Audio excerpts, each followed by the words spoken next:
সালামু আলাইকুম, আমি নাইম দক্ষিণ কোরিয়া থেকে।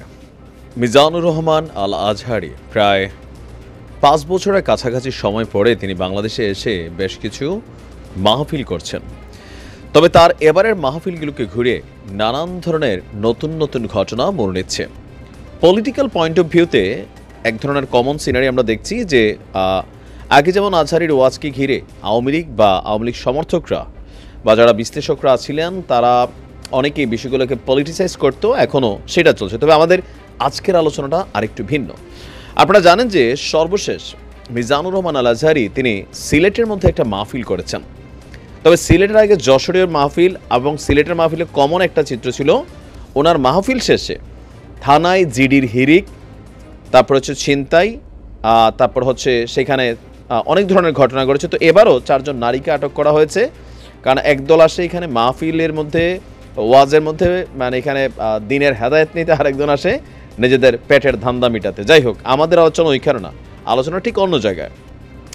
কেন সিলেটবাসীর উদ্দেশ্যে আজহারি হুজুর বিরক্তি প্রকাশ করলেন? কেন তিনি সিলেটবাসীর উদ্দেশ্যে বলেন, সিলেট তোমরা আজকে যা করেছো তা মনে থাকবে? আর আসুন আমরা দেখি এখানে সর্বশেষ যতটুকু আমরা তথ্য পাচ্ছি, আজহারির মাহফিল মানে লক্ষ লক্ষ লোকের সমাগম। তো সিলেটেও আপনার সিসিটিভি ক্যামেরা ছিল, প্রযুক্তির সর্বোত্তম ব্যবহার ছিল, কিন্তু তারপরেও কোথাও না কোথাও সেখানে ঘটেছে ভিন্ন রকমের ঘটনা। পেছনে কে, আওয়ামী লীগ নাকি বিএনপি? কারণ তার বক্তব্য এখন দুই পক্ষের জন্যই অনেকটা ঝামেলাযুক্ত।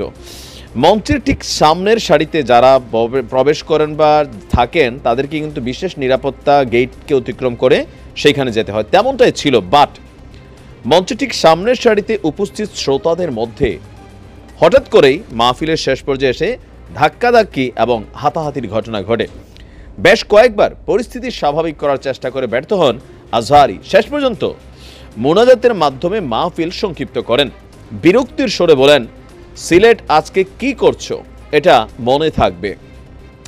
তারপর তিনি আপনার এখানে আরেকটু বক্তব্য দিয়েছেন যে মাহফিল চলাকালে মঞ্চের সামনের সারি থেকে ধাক্কাধাক্কির ঘটনা শুরু করলে আজহারি হুজুর বলেন যে ওকে, আমি বিদায় নেই, তোমরা যা দেখালে এই ধাক্কা কিভাবে আসে? কোরআনের মাহফিলে এরকম বাধা দিত আবু জেহেলের উত্তরসূরিরা। তার মানে মাহফিলে কি বাধাগ্রস্ত করার এখানে চেষ্টা করা হয়েছে? তারপর বলছেন যে তোমরা তো শাহজালাল এবং শাহপরাণের উত্তরসূরি ছিলে, তোমরা এরকম কেন করছো? তো এরপর বিরক্তির সুরে তিনি এক পর্যায়ে বলেন যে এটা পরিকল্পিত হতে পারে। তো কারা করতে পারে আজহারি হুজুরের মাহফিলকে এখন বাধাগ্রস্ত? আওয়ামী লীগের তো এখানে কোনো কিছু চাওয়া পাওয়ার নাই, তাহলে কি বিএনপি? অবশ্য আজহারি হুজুর বলছেন ভিন্ন কথা। তিনি বলছেন যে তোমরা তো তোমরা শাহজালালের শাহপরাণের উত্তরসূরি, তোমরা এরকম কেন করলা? এটা পরিকল্পিত হতে পারে, লক্ষ লক্ষ লোক এখানে আছে। এরপর বেশ কিছুক্ষণ মাহফিল চলে, মাহফিলের শেষের দিকে আবারও ধাক্কাধাক্কি এবং হট্টগোলের অবস্থা তৈরি হয়। তারপর তিনি তড়িঘড়ি করে আপনার সংক্ষিপ্ত মোনাজাত দিয়ে এই মাহফিলটাকে শেষ করেন।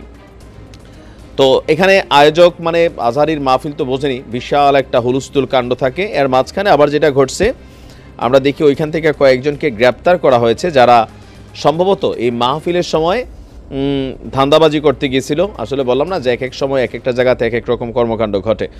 তো যাই হোক, এই মুহূর্তে মিজানুর রহমান আল আজহারি গত 4 বছর বা 5 বছর পর আবার যখন ওয়াজের মাঠে নেমেছেন, তখন প্রথমত তার কিছু বক্তব্যের জন্য বিএনপি রোষানলে তিনি পড়ে গেছেন। যদিও তিনি বিএনপির নাম মেনশন করে নাই, তারপরেও ভাসুরের নাম মুখে নিতে হয় না। অনেকে মনে করেন যেটা বিএনপিকে বলছে, বিএনপির সব নেতারা এমনকি সর্বশেষ ভিপি নূর পর্যন্ত বলছেন যে রাজনীতির মাঠ রাজনীতি করতে আসেন। বাকিরাও বলছেন একই কথা, ওয়াজের মাঠকে রাজনৈতিক পারপোসে আপনারা ব্যবহার করবেন না। তো সিলেটে আল আজহারির এই মাহফিলে কারা আসলে বাধা দেওয়ার চেষ্টা করেছে বা মাহফিলটাকে পণ্ড করেছে, আপনার কি মনে হয়? যেটা কি সেই আওয়ামী লীগের যারা এখনো রয়ে গেছে বাংলাদেশে তাদের কাজ, নাকি আসলে বিএনপি পন্থীদের কাজ? কারণ এই মুহূর্তে আজহারি বিএনপির জন্য ওয়ান কাইন্ড অফ চোখের কাটা। দেখা যাক, হয়তো আমরা আরো অনেক কিছু সামনের মাহফিলগুলোতে দেখতে পাবো। ভালো থাকবেন।